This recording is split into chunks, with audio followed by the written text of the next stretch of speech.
Hello everyone and welcome back to my channel. In today's video, MtoA 523, I will be showing you how to composite refractive objects in Nuke. So it will start off a bit different. I'll be showing you the problem in Nuke and then I will show you the solution how we in Maya, how we can set it up and how we can actually make this render work. Before we jump into it, I just want to announce that this source files, this Nuke file, the Maya file, and all the materials I have been using for this tutorial will be available on my Patreon channel, which will be linked in this video here. So be sure to check that out if you want to follow along. So let's jump into the problem. So we have your background here, which is a soccer pitch, football pitch, depends where you're from. This is how it's being called. So let's say I want to composite, or I want to use this and have a 3D text, for instance, or something like you can have a car window with something out in that matter which is transparent and refractive. So what you would do in your 3D package, you would render something like that and you would just merge it on top like this. And if nothing changes, let's say the background is fine as it is, this is all good to go and you can render out your final sequence and everything is good. The problem though is if you want to adjust the background, let's say I just put a basic grade node in here, I adjust it and you can see now that my rendered image does not match the background anymore because I changed it. And in order to get this working, what I would need to do, I would need to render out my color corrected background and reproject it in the 3D package, render it out again, and then finally I can just copy the same, apply the same grade to this, and then we get a match again like so. So this is kind of the problem, and there are ways to eliminate that. They are not always the best ways. So if you know the background is fixed, it's always better to render it fresh to have a clean image. But if not, if you want to do kind of these things, I can show you now with using STmaps and Distortions how you can get something like that, which is similar to what we rendered, but it's actually distorting the background. So what you can do now, for instance, I can just apply a grade here on my pitch again. And after all this, I can just freely grade it and my background always corresponds to that. So if I do a hue or whatever, I think hue shift should do it. If I just rotate the hue, you can see that the refraction behaves very, very nicely and it's all matching together. And I will show you how to get this going, and how it works is with an STmap. So this will need to be rendered from your package, from your render package, and then it will need to be applied in here. You can see I have these little gray spots which should not be there. It's just because the STmap is not applied everywhere, but I will show you the workaround how to fix all this. Okay, so that is the problem, and this will kind of be the solution of it. So if we head over into Maya, I have this little scene here prepared. As I said, it will be available on the Patreon page, so there will be a link on there. So what I did, I just found an image off the internet and I am using this main camera as my projection image. So how it works, if I render now, if I hit play here, this is what we get. So I have the text right here, so if I move the text you can see it's updating. Right, so this is currently what we have set up. The projection, the shading network for the camera, or let's say for the pitch, if I frame that, it looks like this. So main camera, I have my pitch JPEG, which is a sRGB interpretation because it's off the internet. It's not reconverted to linear. This goes into my projection. In the projection, I am linking it to my main render camera, making sure that the type is to perspective, and then whatever I put in the image of the projection node gets projected out of the camera onto my geometry where this AI flat shader is assigned to. So that's kind of the idea. And then I have my little Arnold text, or it can be whatever. It can be a vehicle with a glass, it can be spectacles, it can be anything really, sunglasses, whatever you think you would need to have an STmap for. So in production, what we often do if we have spaceships and stuff like that, and the plate characters are within the cockpit, what happens a lot, we need to grade or color correct the characters on the inside, but also affect the background. So we render out an STmap for the glass of the cockpit, and then afterwards we can just distort them again to get interesting shapes, right? So that is the general idea.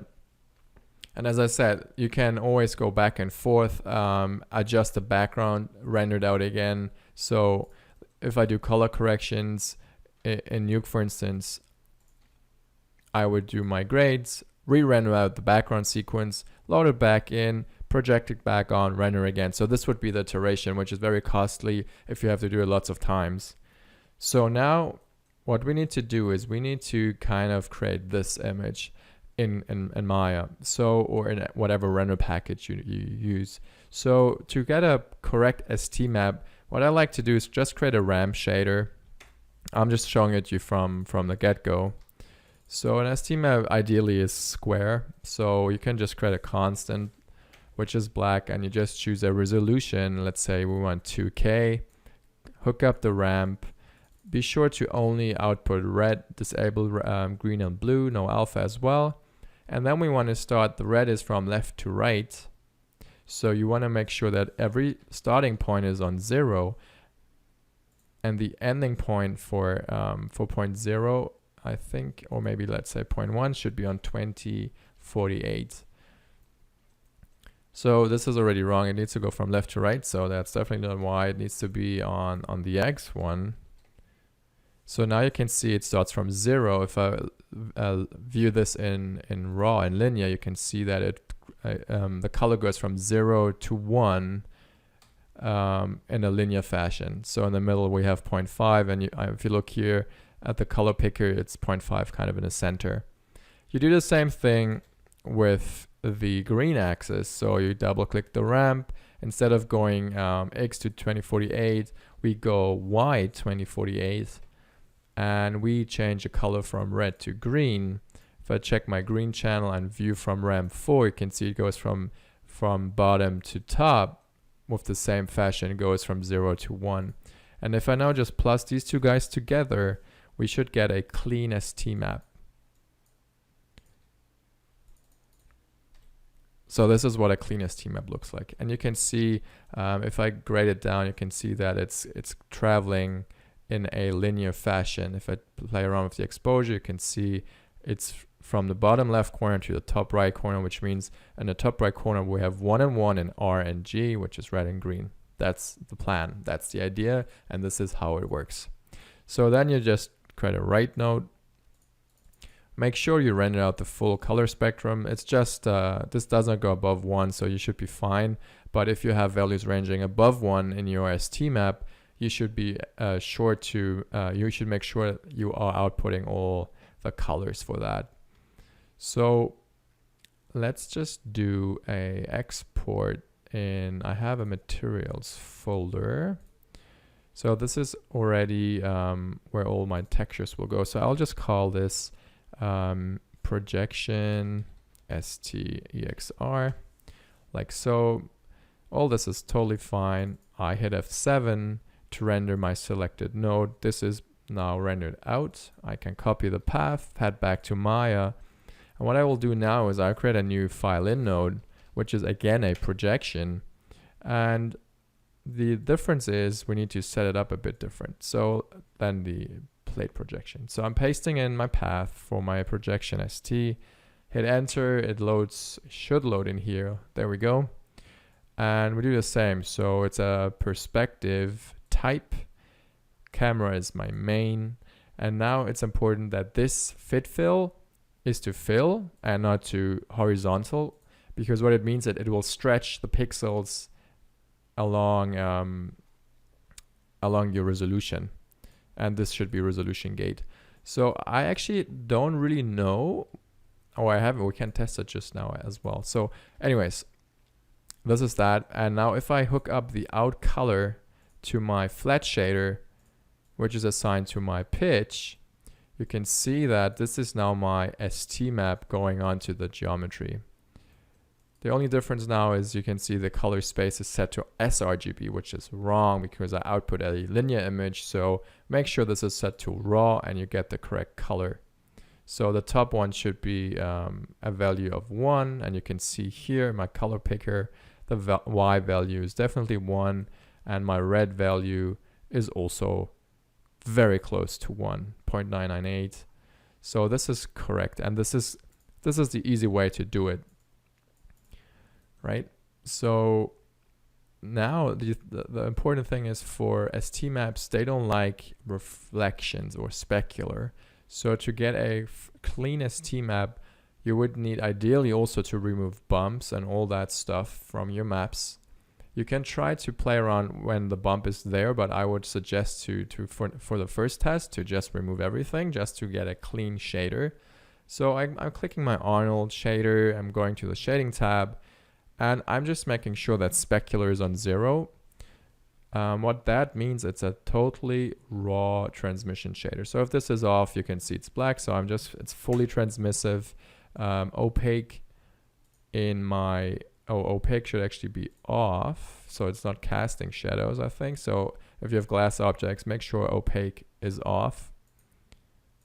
And let's see. And also a very important thing to know is render settings. Currently this is set up like that. The default I think is 6 and maybe 10 here, and depending on your object you should have a very high transmission depth. So you can see a value of 4 has lots of black areas, which means it's actually outputting black where it does not trace deeper than 5 ray depths. So this value can be pretty high if your render or render time can support it. And make sure the total is a sum of all these components here. So let's say it's 24. So you can see now that it should be a bit cleaner. And wherever it's black, it just means that there's it's an angle where it doesn't refract. Like physical objects do not refract on an angle which is close to 0. So that's also important to know. Like wherever it's wherever it's bigger than 0, let's say 60 or 70 degrees, you get a correct refraction. So if I turn back my specular, you can see now this is what it looks like. And you can also disable specularity in the render settings if you just do specular 0. But I just like to do it in the shader because you don't want to do it globally. All right, so this is the setup for the STmap. And what I will do now is I'll just hit save, and I will be rendering out this to disk. And just for final settings, I will increase my AA settings to something about 10. So we have a pretty high samples. And then also I have RGBA, specular, and transmission outputs. We can also output normal if we need to. Hit save, and then you do a batch render to render it out to disk. Just make sure my file name is correct. MtoA 523. Let's just call this ST out or just ST. We have merge AOVs on. Close this guy and just hit batch render, just a single frame. So this is cooking right now. So the test I wanted to do is, instead of having a 2048 by 2048 square image, what I like to do is I just want to use the input resolution, so which is 1400 by 590. So if I change my constant to that same resolution, we should still get, which we will definitely need to adjust our maps, like our RAM. So the x-axis would be 590, or was it 490? 590. And this one should, no, sorry, it needs to be 1400. And the Y should be 590. So let's just see if this looks correct. Red and green. I think this looks correct. Yeah. So this is now a STmap which fits the resolution. So I just want to see if we get a better result by doing this. So I'm just outputting this 2, hitting F7. And then we'll go back here. So now the render is done.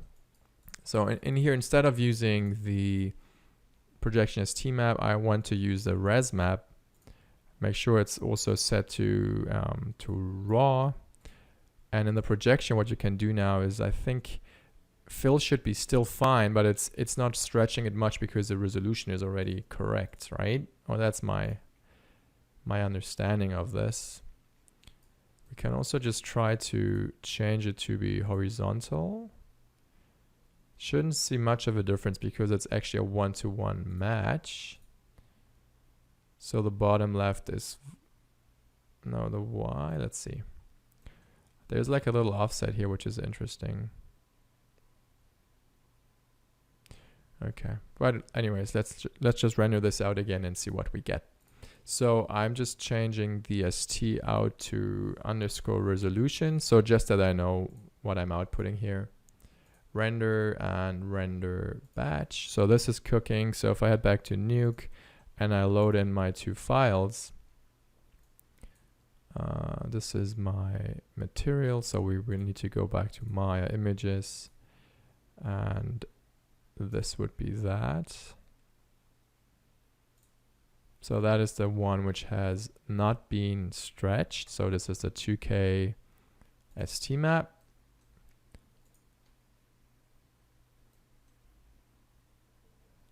Just takes a bit to render because it's has 10A sample, takes a bit of time.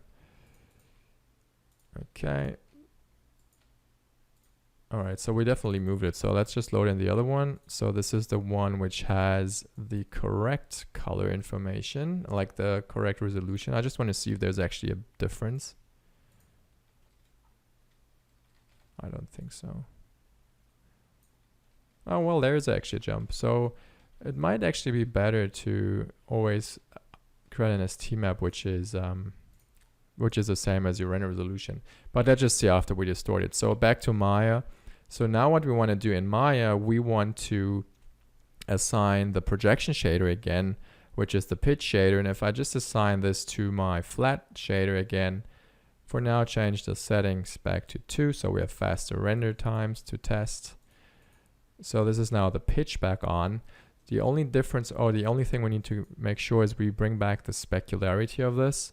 So specularity back to 1, and I think that should be all. And for the final render, what you want to do is, because we want to kind of comp it over, we don't want to have the pitch projection renderable or visible in the camera ray. So in the Arnold settings, just primary visibility to off, and you get this result, which is exactly what we want. So render settings back up to 10. We don't need, well, it doesn't matter. We don't need so many samples, but it's fine. So this would be our result. And I hit save and do render batch. So this will go into my MtoA 523 result image. And then we will do the STmap distortion, and we will see what we get as a result. Let's see, is it? It's still going. So there we go. So 0%, it should be fairly quick. There you go. 70, 80, 90. All right, save to disk, load it in. So this is MtoA 523 result. And this is the result. So if I view an sRGB space, this is the elements we need. We have our pitch BG image. So if I now just do A over B, hitting M for merge, A over B, this is our result, right? So it's just a simple comp, nothing fancy going on. So as I said, we know the problem. So let's just do an STmap, and the STmap is the, let's say we just use the resolution STmap, and our source is our pitch image, like so. And then in the STmap itself, you need to change the UV channel to RGB, and you would need to make sure that you are masking out your render, because we don't have a completely filling STmap. So if you don't want to do that step, you would need to make sure your STmap is projected to the whole render and you don't get these black spots. Otherwise you will get something funky going on. So what I tend to do in the STmap, they have a masking option. I have a clean alpha for my text or for my asset or geometry or whatever. So what I can actually do, I just hook up the mask to this guy, reroute our inputs so it's a bit cleaner, like that. And now you can see that the STmap is only applied onto the text. And you can see that if you compare these two, you can see that the distortion is almost spot on. So that's a render, that is the ST refraction.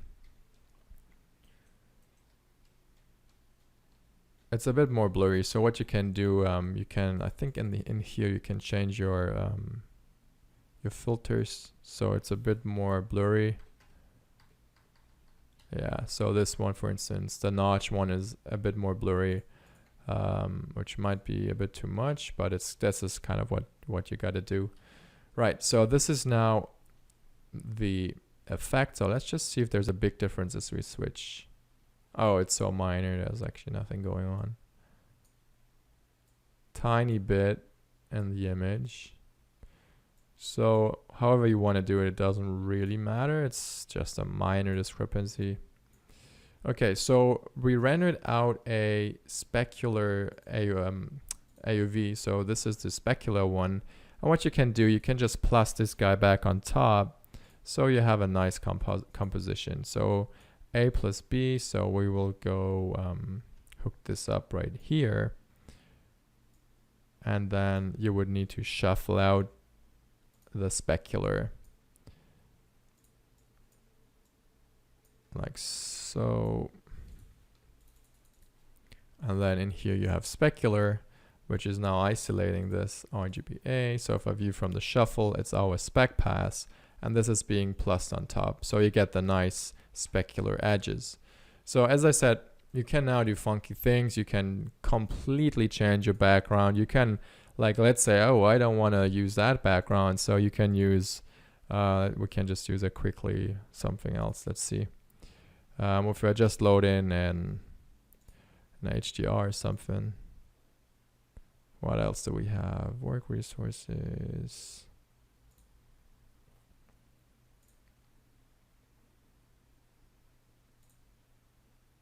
You can do textures. Well, I'm just loading in whatever texture now we have. Let's say empty kitchen, whatever that is. So this one. So let's say this should be our background. All I got to do now is hook these things up. I guess I got to reformat this, but let's just see what happens. I think I need to reformat this. Yeah. So this needs to be obviously the same resolution. So reformat and then do this. And now you can see we have a completely different background. And that's the beauty of this.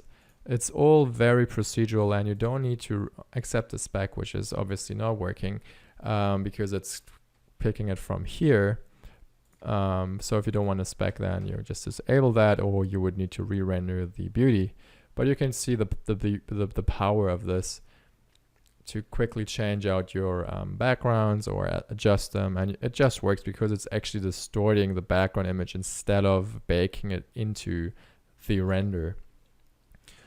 Yeah, so I hope you enjoyed this tutorial. It's a bit different. It's not a pure shading one. It's more like a technical thing, which you would need in comp. And also one thing, if it's a bit too